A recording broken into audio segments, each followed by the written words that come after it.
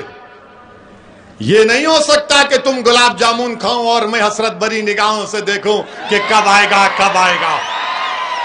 یاد رکھو، اور گلاب جامن اس کو ملے گا اور مجھے نہیں ملے گا تو پوری مٹھائی کی دکان اٹھا کر لے کر چلا جاؤں گا میں. میرے عزیز دوستوں اور بزرگوں، اور دوسری بات، ہم RSS کے موہن بھگوت، شری موہن بھگوت سے کہنا چاہ رہے ہیں، یہ بار بار آپ مت بولو اپنے بھاشن میں بھارت کا مسلمانوں کے پوروج ہندو تھے. آپ کو کیسے معلوم؟ آپ DNA کرائے تھے کیا؟ بھارت کیسے بنا معلوم آپ کو؟ انڈو پاک بر صغیر کتنا ٹائم ہے؟ 3 منٹ.